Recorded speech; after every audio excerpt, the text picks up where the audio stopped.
warahmatullahi wabarakatuh. Perkenalkan, nama saya Yunika Marlina, CGP Angkatan 11 dari SD Negeri 1 Palapa, Kota Bandar Lampung. Saya akan membawakan tentang diseminasi penyebaran budaya positif di sekolah SD Negeri 1 Palapa. Selamat menyaksikan.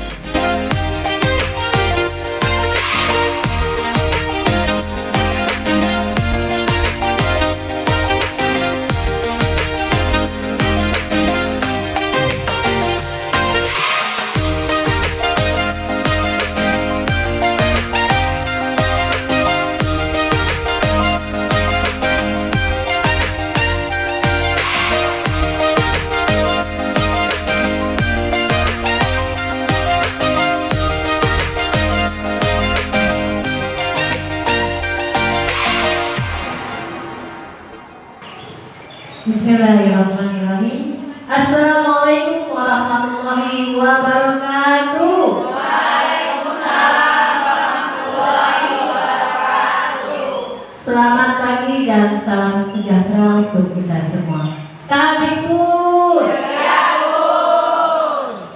Yang saya hormati Kepala SD Negeri 1 Palapa atau yang mewakili. Selamat datang Ibu. Yang saya hormati Bapak Ibu, rekan-rekan semua SD Negeri 1 Palapa, dan yang tercinta pemampar materi hari ini yaitu Bu Fitri Wulandari serta Ibu Yunika Marlina. Pertama-tama marilah kita panjatkan puji syukur kehadiran Allah Subhanahu wa Ta'ala karena berkat rahmat-Nya sehingga kita dapat berkumpul pada pagi hari ini dalam kegiatan aksi nyata diseminasi budaya positif peserta CGP Angkatan 11 SD Negeri 1 Palapa. Salawat serta salam mari kita haturkan kepada junjungan kita Nabi besar Muhammad Sallallahu Alaihi Wasallam yang kita nanti-nantikan sahabatnya kelak di yaumul akhir. Amin amin ya rabbal alamin. Baik, izinkan saya untuk membacakan susunan kegiatan pada hari ini, yaitu pertama membuka, kedua menyanyikan lagu Indonesia Raya, ketiga sambutan, keempat pemaparan materi, kelima penutup. Beranjak ke acara yang pertama yaitu pembukaan, marilah kita bersama-sama mengucapkan basmalah. Bismillahirrahmanirrahim. Hadirin dimohon untuk berdiri.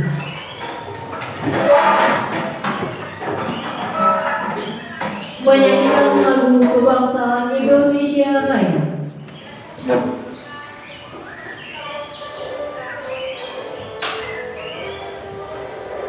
Indonesia, tanah airku, tanah tumpah darahku.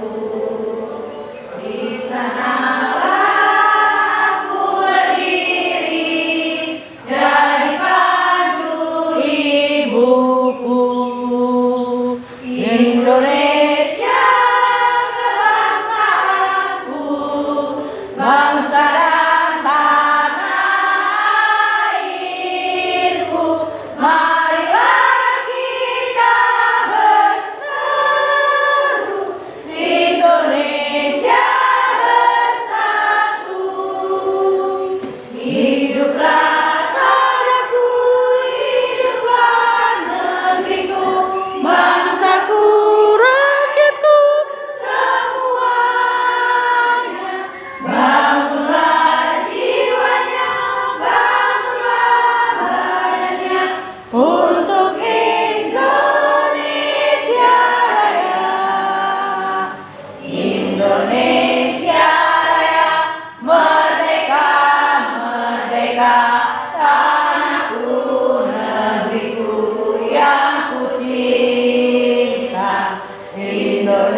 Hadirin dipersilakan duduk kembali. Acara selanjutnya yaitu sambutan dari Kepala SD Negeri 1 Palapa. Untuk ini diwakili oleh Ibu Resti Winani. Kepada Ibu kami persilakan. Assalamualaikum warahmatullahi wabarakatuh. Waalaikumsalam warahmatullahi wabarakatuh. Tadi pun. Ya pun. Terima kasih pada teman-teman yang sudah hadir pada hari ini aksi nyata Bu Fitri Wulan dari CGP, dari GP Bu Fitri Wulan dan Bu Yunike ya. Salawat serta salam kita sanjung agungkan kepada Nabi besar kita Muhammad Shallallahu Alaihi Wasallam yang mana syafaatnya kita nantikan di yaumil akhir. Teman-teman yang saya cintai, hari ini saya mewakili Bapak Kepala Sekolah yang tadinya mau hadir, tapi ternyata banyak kesibukan yang Bapak kerjakan, makanya diwakili oleh saya untuk melihat aksi nyata yang akan dipaparkan oleh Bu Yunike Marlina dan Bu Fitri Wulandari. Di sini saya akan mewakili Bapak. Saya bangga gitu.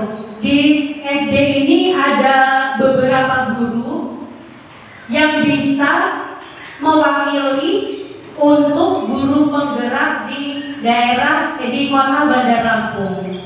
Semoga ilmu-ilmu yang didapatkan dari pendidikan guru penggerak ini dapat dipaparkan di sekolah kita ini.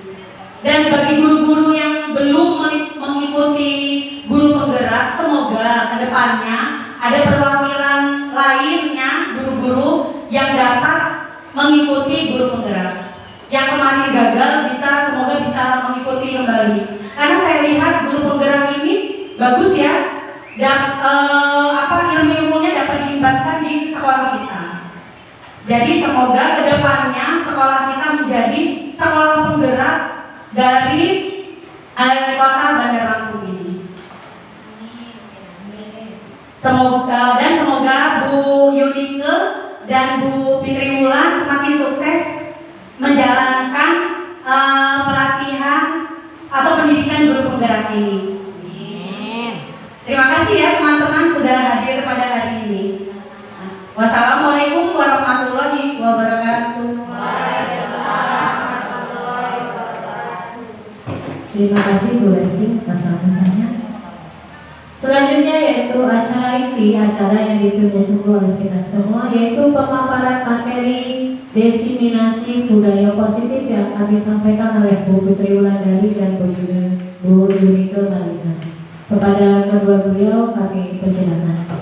Ya, assalamualaikum warahmatullahi wabarakatuh. Kali ini saya akan memaparkan tentang diseminasi budaya positif, yaitu yang saya paparkan oleh Bu Fitri Wulandari dan saya sendiri Yunike Marlina ya, calon guru penggerak angkatan 11. Sebelumnya saya ingin pamit dulu. Dijawab ya pantun saya ibu ya. Pergi ke sungai memancing ikan. Ikan kecil, ikan arowana. Salam sapa saya ucapkan. Assalamualaikum hadirin semua. Tepuk tangan dulu buat kita semua hari ini. Oke, next penerima diseminasi budaya positif. Nah, sekarang Bapak Ibu, apakah Bapak Ibu setuju bila pemberian hukuman dapat mendisiplinkan siswa? Tidak. Pemberian hadiah meningkatkan prestasi siswa. Setuju nggak tuh kira-kira? Tidak. Guru harus mampu memberikan solusi siswa yang bermasalah. Kira-kira setuju nggak? Ya. Terus yang keempat adalah guru berperan sebagai teman bagi siswa. Kira-kira setuju nggak kalau kita berperan sebagai teman bagi siswa kita? Oh tidak ya. Oke, next Bu Nurma. Apa itu budaya positif? Nah, siapa yang bisa jawab budaya positif itu apa? Budaya positif. Budaya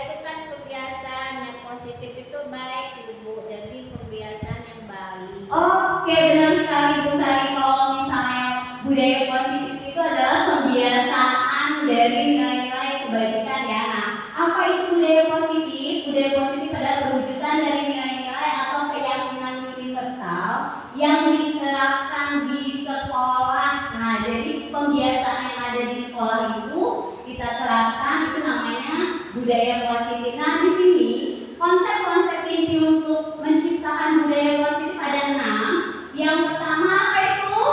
Disiplin positif. Yang kedua, motivasi perilaku manusia. Yang ketiga, keyakinan kelas atau sekolah. Yang keempat, kebutuhan dasar manusia. Yang kelima, posisi kontrol seorang guru. Dan yang terakhir adalah segitiga restitusi. Nah, di sini kita akan membahas tentang bagaimana sih konsep-konsep inti itu untuk menciptakan budaya positif ya. Nah, sekarang coba Bapak Ibu coba buka. Anda dan teman akan melakukan kegiatan cobalah buka. Misalnya Anda adalah A, tugas Anda adalah mengepalkan salah satu tangan. Yuk semuanya yuk, tangannya dikepalkan dulu. Ya. Masing-masing mengepalkan tangan ya. Nah, yang B rekan Anda, teman yang di sebelahnya tuh adalah mencoba dengan segala cara untuk membuka kepalan tangan Anda. Nah, jadi yang B misalnya Bu Resti nih sama Bu Eva, saling berebut ini ya, tangannya.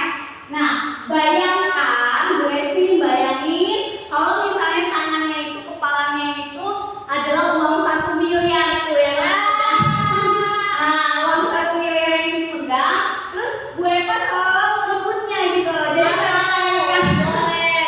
nah, kira-kira teman Anda itu misalnya Bu Eva nih, "Ih, boleh dong buat saya." Ini nggak kayak memarahi atau menggoda, bahkan menawari Anda uang agar Anda bersedia membuka kepalan tangan Anda. Nanti dikasih gigi biar kebuka. Mau nggak ya?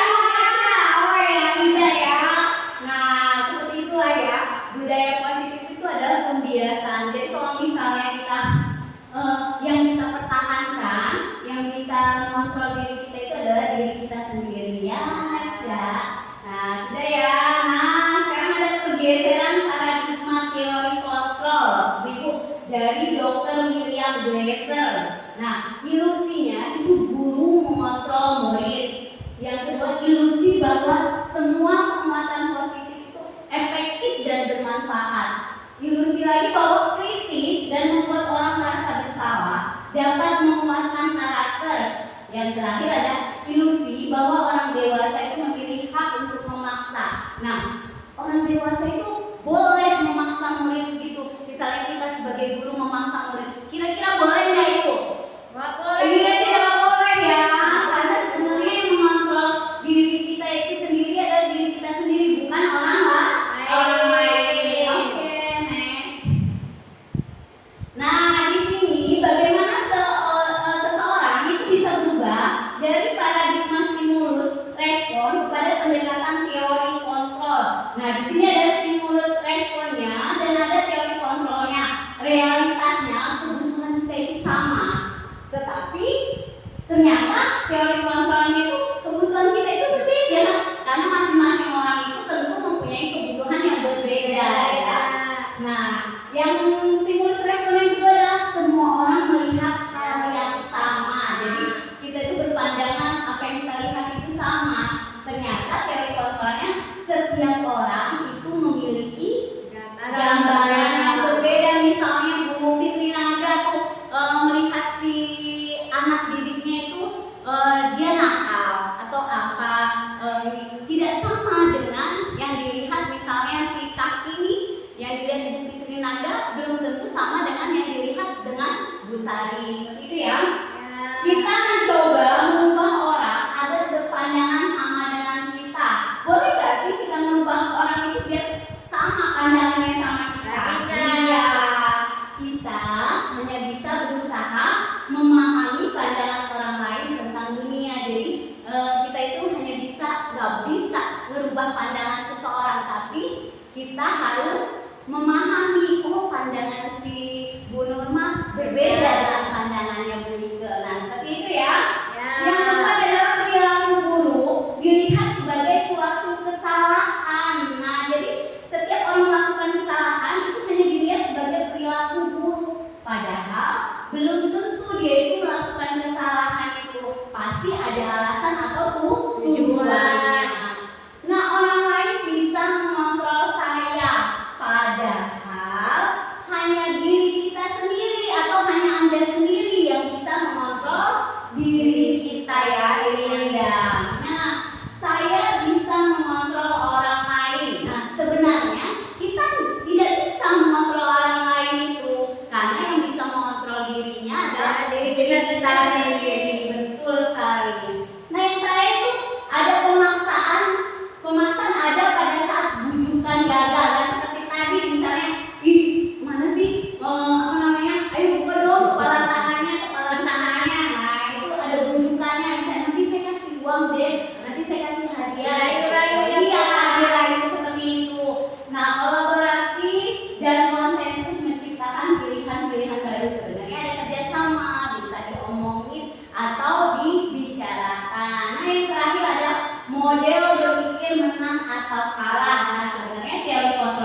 model berpikir menang.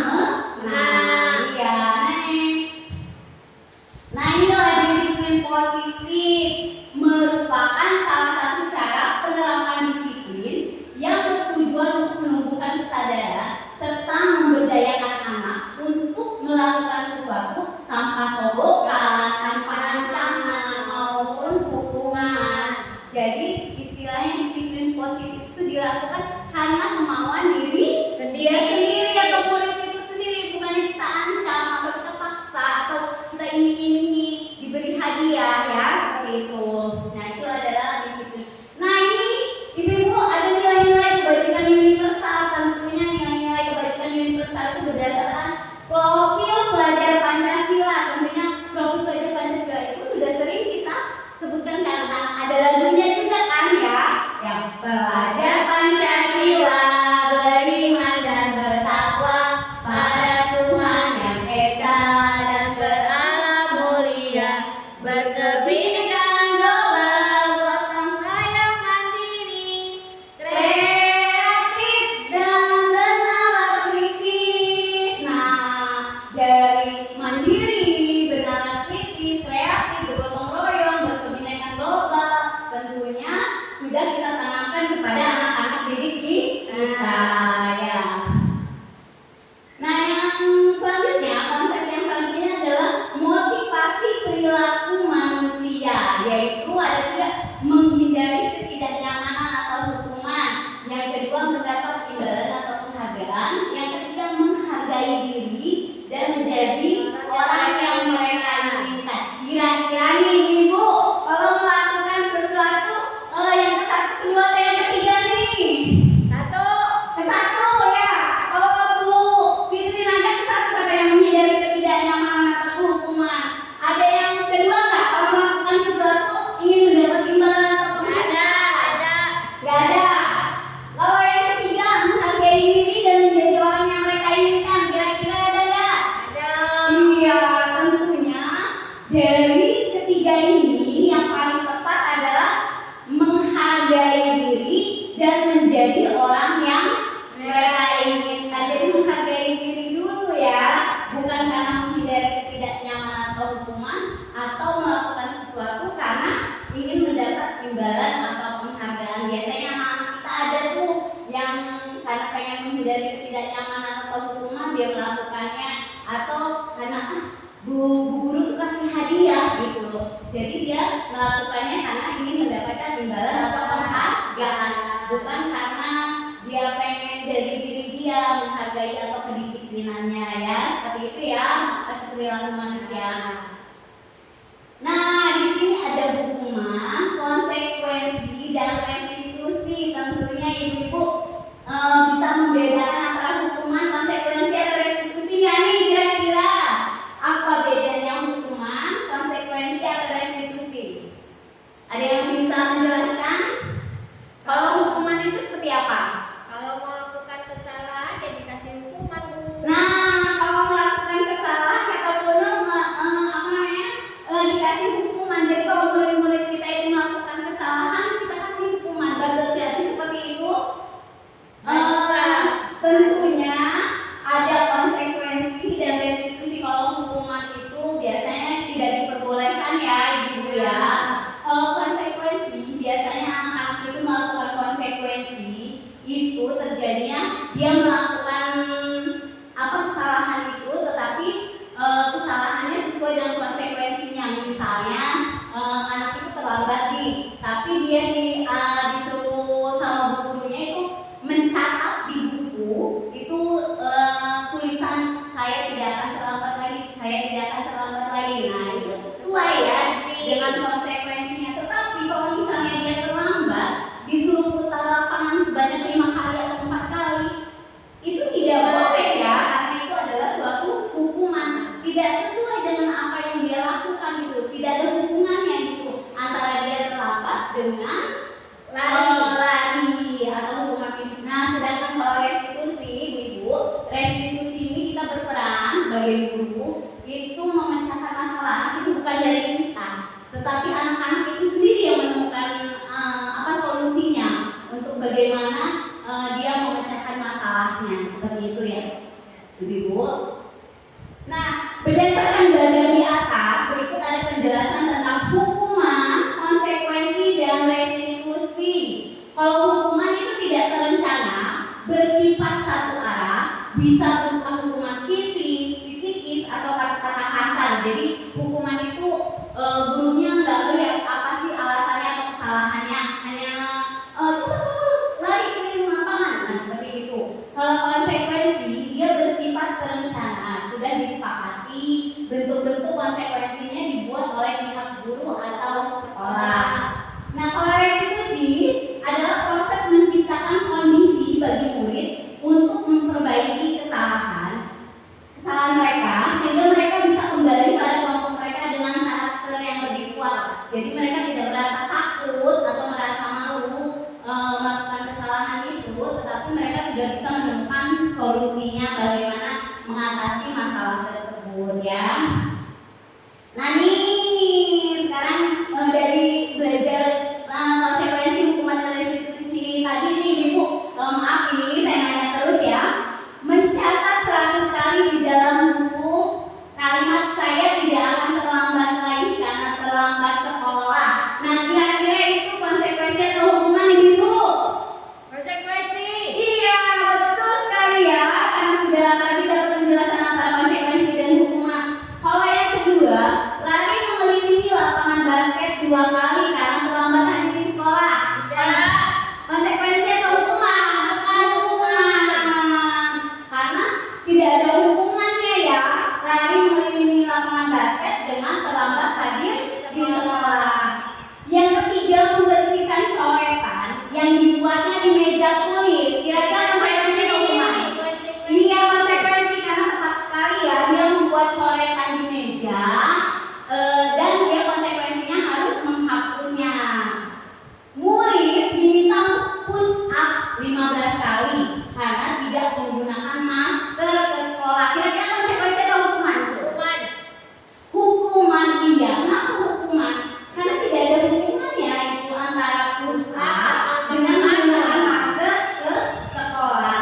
Terus kalau berdiri di depan kelas sambil mengangkat kaki satu karena tidak bisa menjawab pertanyaan, itu kira-kira konsekuensi atau hukuman? Hukuman. Hukuman, karena tidak ada hubungan antara mengangkat kaki satu dengan tidak bisa menjawab pertanyaan. Yang kelima, membersihkan WC karena merusak pensil teman, itu hukuman apa konsekuensi? Hukuman, ya tidak ada hubungannya antara merusak pensil teman dengan Bersihkan membersihkan WC. Benar sekali ya. Yang terakhir adalah lari keliling lapangan karena terlambat 10 menit saat pelajaran PJOK. Apa tuh? Konsekuensi. Konsekuensi ya? Kenapa konsekuensi? Pelajaran PJOK. Iya tepat sekali. Terima kasih tepuk tangan dong buat kita semua yang sudah memahami antara bedanya konsekuensi, hukuman dan restitusi. Ya, karena dia keliling lapangan terlambat 10 menit saat pelajaran PJOK. Tepat sekali ya, karena dia memang pelajaran PJOK. Next.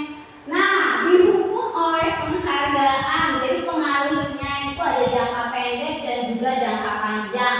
Terus penghargaan tidak efektif. Penghargaan itu merusak hubungan. Penghargaan mengurangi ketepatan. Penghargaan mengurangi kualitas. Penghargaan mematikan kreativitas. Jadi dia itu melakukan sesuatu itu hanya berdasarkan berdasarkan penghargaan saja. Terus penghargaan menghukum motivasi dari dalam diri. Jadi kalau misalnya dia tidak mendapatkan penghargaan atau hadiah atau iming-iming dari gurunya, dia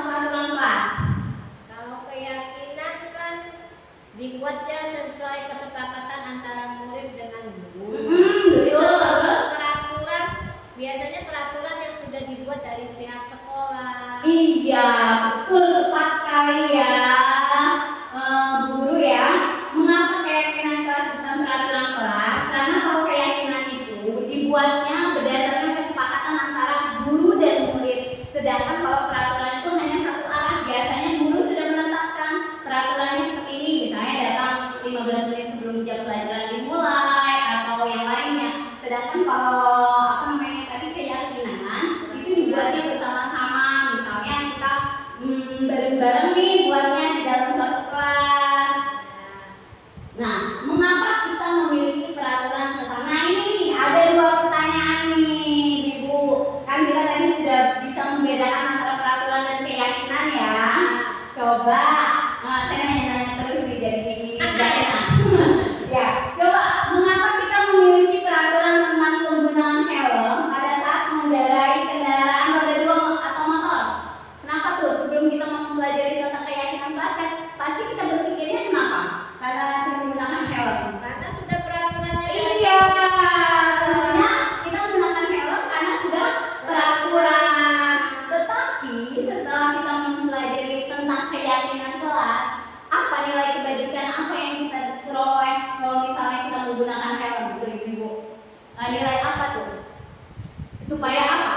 Kita terlindungi. Iya, terlindungi dari bahaya atau keselamatan kita ya. Keselamatan kita kalau memakai helm itu jadi aman atau terjaga. Yang kedua, mengapa kita memiliki peraturan tentang penggunaan masker dan mencuci tangan setiap saat? Nah, itu supaya apa tuh? Kita menggunakan masker dan cuci tangan itu supaya apa? Supaya selalu sehat. Iya, supaya selalu sehat atau menjaga kesehatan diri kita. Ya betul, next ya. Nah ini Ibu, keyakinan kelas itu dibuat berdasarkan kesepakatan antara guru dan siswa. Itu bersifatnya universal ya.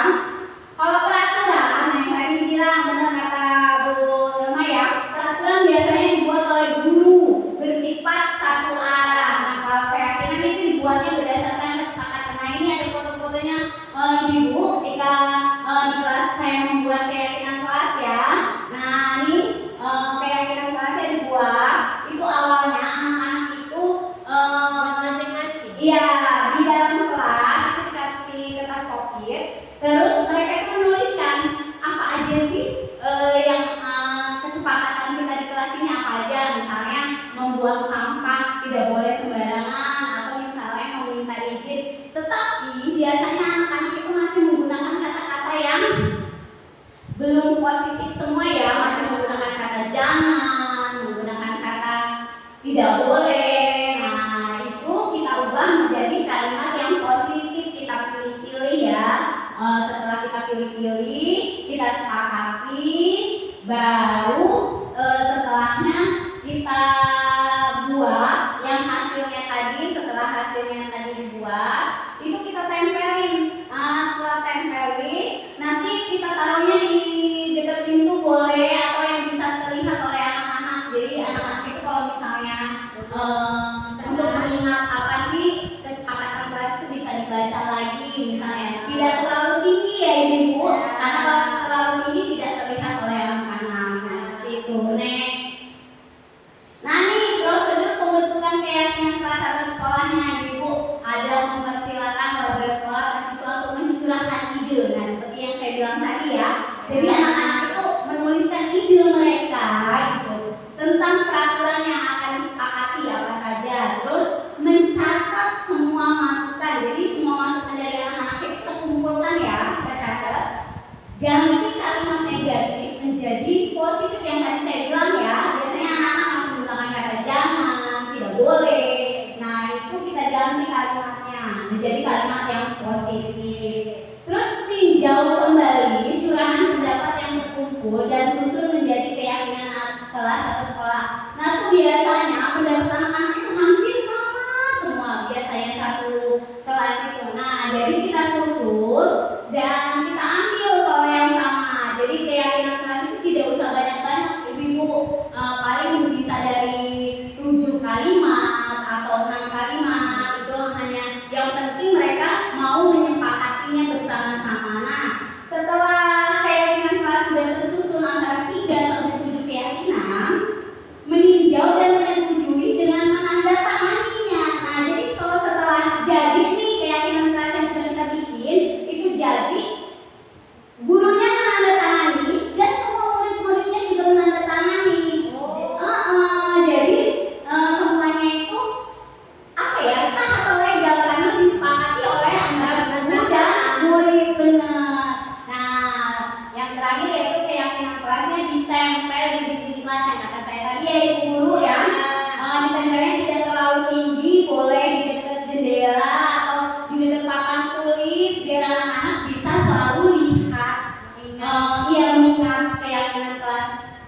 ya, bisa dibaca. Oke, mungkinlah itu selanjutnya akan disampaikan oleh Bu Yeni Kamalina. Terima kasih. Assalamualaikum warahmatullahi wabarakatuh.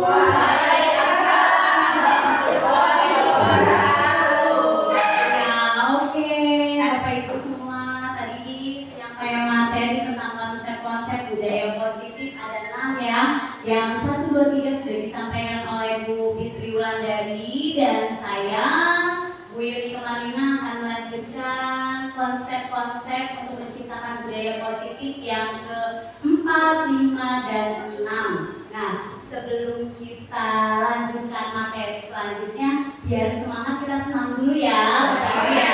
Oke, sekarang kita berdiri semua dulu. Biar semangat, ada semangat untuk melanjutkan materi ya.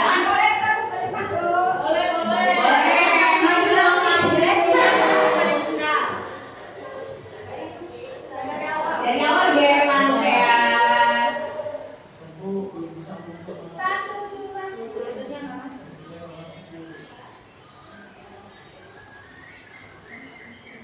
Itu foto masih ada.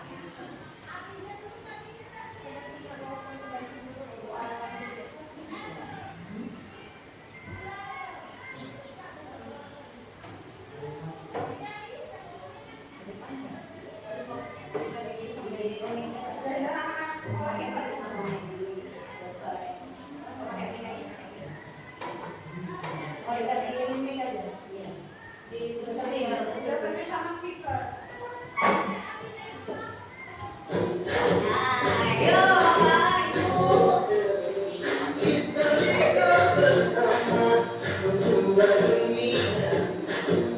Bergerak pada diri demi cita-cita berharga.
sebagai guru, kira-kira kita ada di posisi mana Bapak Ibu? Kenapa kita ada posisi sebagai manajer? Mengontrol. Boleh nggak kita sebagai penghukum kepada siswa-siswa kita? Kenapa kita tidak boleh sebagai penghukum untuk siswa-siswa kita? Siswa kita akan mengingat Bu apa yang kita perbuat kepada mereka. Iya, benar sekali Bu Sari. Berarti siswa kita itu kalau misalnya kita jadi penghukum untuk siswa-siswa kita, otomatis siswa-siswa kita itu akan mengingat apa yang sudah dilakukan terhadap mereka. Benar. Terus yang kedua adalah membuat rasa bersalah. Ada nggak ibu yang misalnya sama muridnya itu membuat rasa bersalah, seolah-olah siswanya itu merasa kalau misalnya terlambat atau apa, kamu ini, nah dibuat rasa bersalah seperti itu. Ada nggak ibu? Kadang-kadang Bu. Ada. Terus yang ketiga sebagai teman. Nah biasanya kita kalau sebagai teman itu biasanya kita terlalu akrab sama siswa. Ada apapun itu kita selalu mendekati kepada siswa. Itu baik nggak? Enggak, ya oke Ibu. Terus yang keempat sebagai pemantau. Nah, pemantau itu kita jika ada siswa yang terlambat atau ada siswa yang merasa melakukan kesalahan, biasanya kita mantau dia, oh anak itu terus yang melakukan kesalahan, oh anak itu terus yang melakukan kesalahan. Kita tidak boleh menjudge seperti itu ya, Ibu ya. Nah, dari posisi kontrol tersebut, kira-kira posisi kontrol apa yang ideal menurut Bapak Ibu?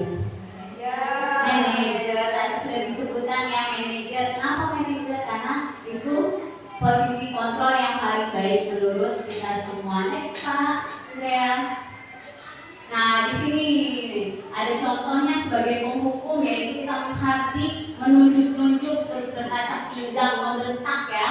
Terus hukuman fisik atau verbal, tadi dampaknya anak menjadi pendendam dan tidak menyukai guru. Nah kalau misalnya kita sebagai penghukum, otomatis anak itu menjadi pendendam, ibu itu, nah kan seperti itu. Nah kalau pembuat merasa bersalah juga sama, suaranya lembut namun menyalahkan siswa. Biasanya seperti itu ya, guru menyatakan kesalahan pada siswa dan guru menderita. Kamu sama bu guru seperti itu, saya enggak sama bu guru, suaranya lembut tapi nyakit dalam banget pada siswa ya. Dampaknya itu membuat siswa merasa bersalah, rendah diri dan menarik diri. Nah yang ketiga itu sebagai teman. Teman itu guru bersikap ramah, cenderung bersenda gurau untuk menghangatkan suasana. Dampaknya murid bergantung kepada satu orang. Nah kalau misalnya kita sebagai teman, otomatis murid itu bergantung kepada kita. Ih enak loh sama Bu Ika itu seperti itu. Tapi dia ketergantungan sama kita. Terus membuat siswa menjadi tidak mandiri karena ada Bu Ika ini yang bisa jawab apa yang aku ingin, misalnya pertanyain. Nah next Pak Andreas. Nah kalau sebagai pemantau itu nada bicara dan ekspresi datar. Matanya aja keliling ya kalau misalnya apa yang memantau anak yang melakukan kesalahan ya. Terus memantau, tetap memantau saat siswa diberikan sanksi atau hukuman. Dampaknya itu menghitung hadiah atau hukuman yang diberi. Nah kalau dia misalnya melakukan kesalahan, biasanya dia hitung-hitung siswanya itu. Yang ketiga kebajikan, tanpa melihat nilai kebajikan. Terus tidak sepenuhnya mandiri. Terus yang kelima yaitu posisi kontrol sebagai manajer yang tadi kita pilih ya ibu-ibu ya. Suaranya netral, terus tercipta identitas positif, mengajukan pertanyaan bermakna, membantu siswa memecahkan masalah. Dampaknya murid menjadi mandiri, percaya diri dalam memecahkan masalahnya sendiri. Ya, gitu ya. Jadi posisi kontrol yang kita pilih adalah sebagai manajer. Lainnya ya. Next Pak Andreas. Nah ini ada kebutuhan dasar manusia. Apa aja sih Bu kebutuhan dasar manusia itu? Ada bertahan hidup, fisiologi yang kedua, Kasih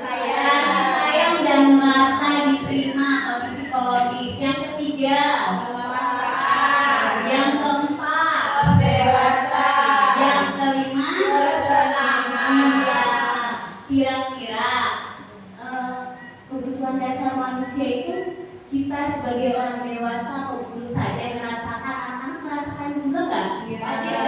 Iya, anak-anak juga sudah memiliki kebutuhan dasar manusia. Kalau bertahan hidup itu atau fisiologis itu kebutuhan dasarnya apa? Misalnya kita membutuhkan apa?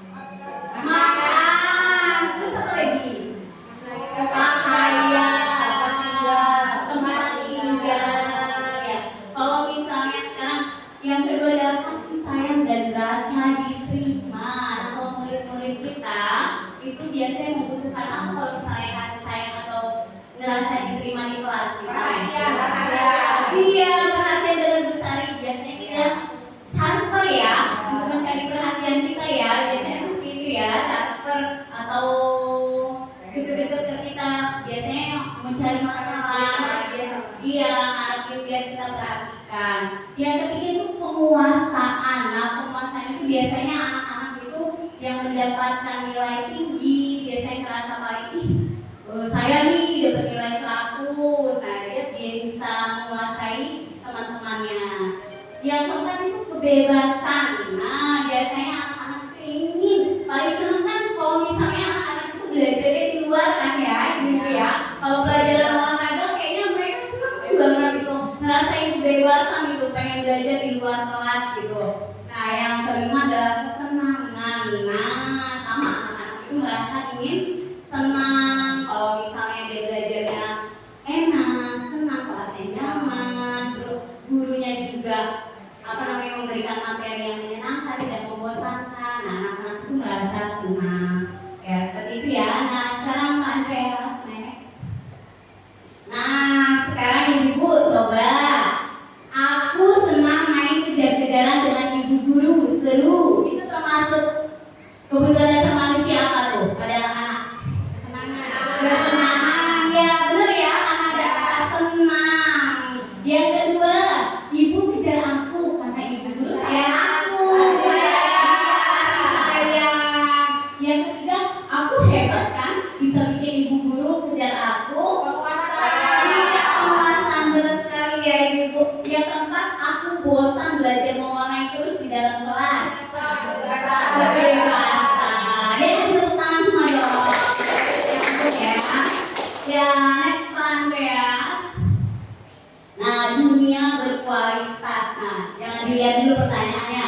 Ibaratkan dunia berkualitas itu adalah sebuah apa ya? Foto album kenangan. Foto apa yang akan Ibu lepas simpan? Iya, foto album kenangan. Kita ibaratkan dunia berkualitas ini. Iya, foto apa yang Ibu lepas simpan? Iya, bisa foto Bu Ulfa dan orang tuanya. Terus kira-kira Bu Sari, kalau misalnya Bu Sari itu dunia berkualitas tadi sebagai foto kenangan, siapa aja yang ada di dalam album itu? Bisa anak saya mendapatkan suatu prestasi yang membanggakan. Oh iya, prestasi yang membanggakan ya di dalam foto ya, biasanya di apa namanya disimpan supaya dia menjadi kenangan yang terindah ya. Nah, dunia berkualitas. Nah, dunia berkualitas di sini siapakah orang-orang yang paling penting dalam hidup Anda? Wih, siapa tuh? Orang yang paling penting dalam hidup Anda? Orang tua ya. Orang yang paling penting dalam hidup Anda menurut kuis adalah orang tua. Nah, kalau nilai-nilai kebajikan apa yang terpenting dalam hidup Anda, Bu Pipit? Nilai-nilai kebajikan apa yang terpenting dalam hidup Anda? Nilai-nilai kebajikan itu misalnya kejujuran, kasih sayang dari orang tua yang karena ya ini karena saya yang sudah punya orang tua dan keluarga besar sudah tidak ada, ya otomatis kasih sayang terutama yang saya agungkan. Iya, nilai kebajikan yang terpenting dalam hidup Bu Pipit itu tadi adalah orang tua, kasih sayang dari orang tuanya. Kasih tepuk tangan dulu dong. Nah, yang ketiga adalah kalau Anda menjadi menjadi orang yang ideal, karakter atau sifat apa yang Anda paling inginkan ada pada diri Anda? Betul?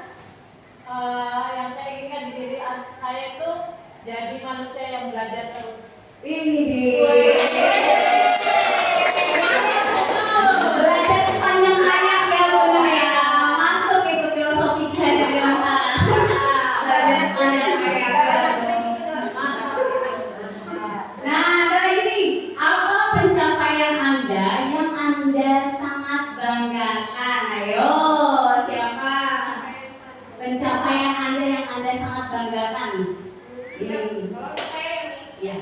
pencapaian yang sangat saya banggakan tiap hari saya bisa membuat bekal untuk anak saya sekolah. Ih, jadi ibu yang ya baik yang membanggakan buat anak-anaknya. Terus Saya banget itu, Bu. pekerjaan ideal bagi Anda, Bu Reni, pekerjaan ideal bagi Anda apa? Menjadi seorang guru. Ya sudah ya, sudah dapat ya, sudah didapatkan ya.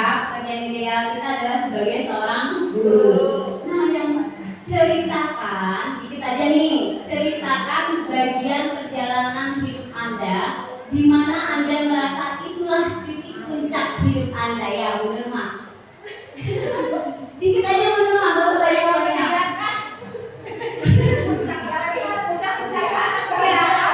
Puncak hidupnya apa? Bisa meraih apa? Karir juga gak apa-apa. Dikit aja.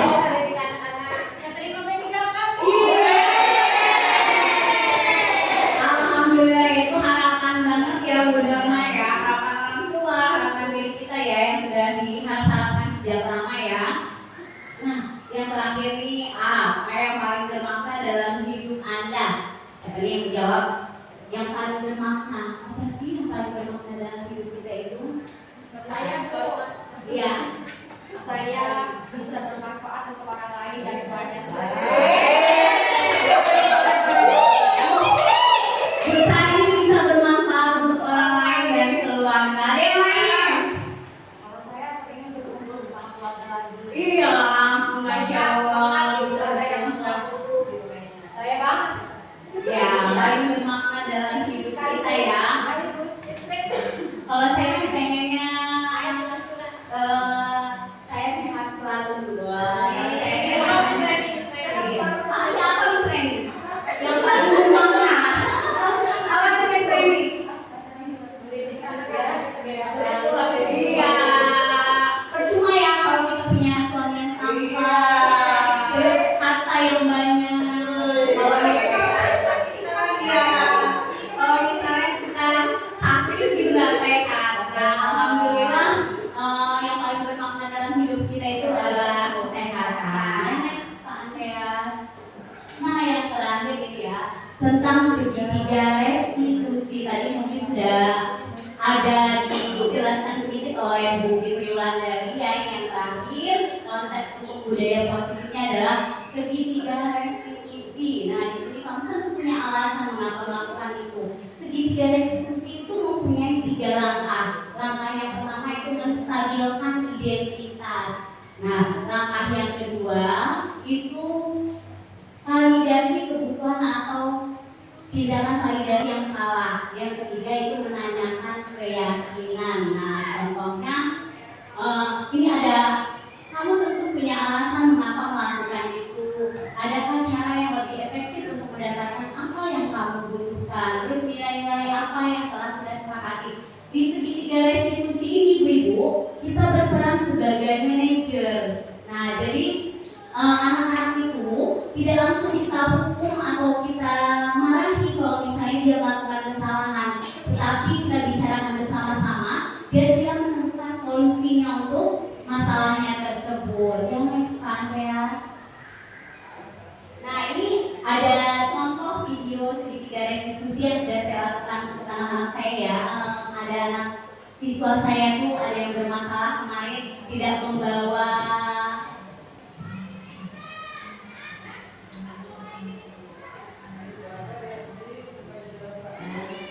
Nah, ini Ibu. Jadi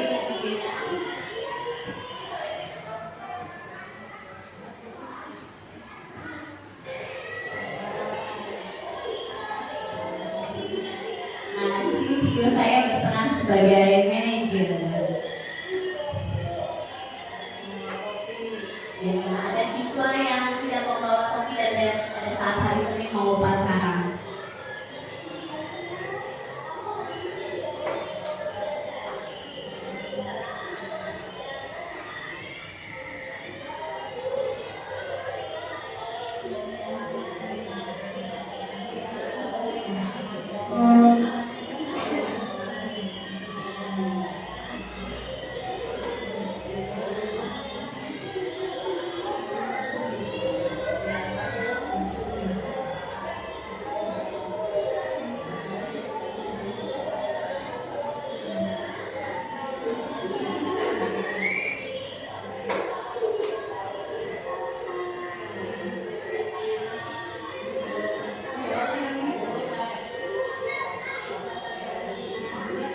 Nah, untuk menstabilkan identitas itu ibu-ibu, kita nggak boleh langsung hukum ya, tapi kita tanyakan dulu alasannya.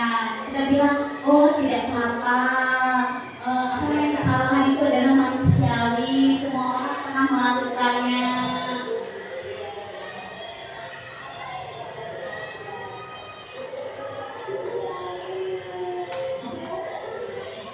Nah, kalau validasi tindakan yang salah itu, ibu, kita tanya dulu anak-anak itu melakukan kesalahan. Kenapa? Mungkin dia ada alasannya. Kenapa sih dia nggak membawa topi atau dasi pada hari Senin padahal mau upacara?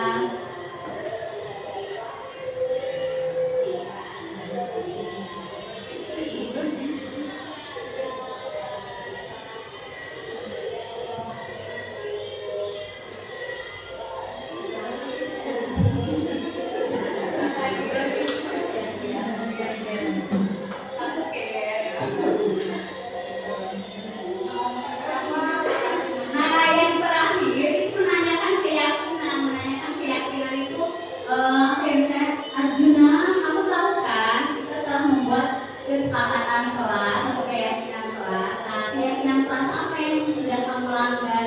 Jadi dari video ini, ibu-ibu, kita itu berperan apa ya, supaya anak-anak itu tidak takut terhadap kita, tetapi dia menemukan sendiri solusinya.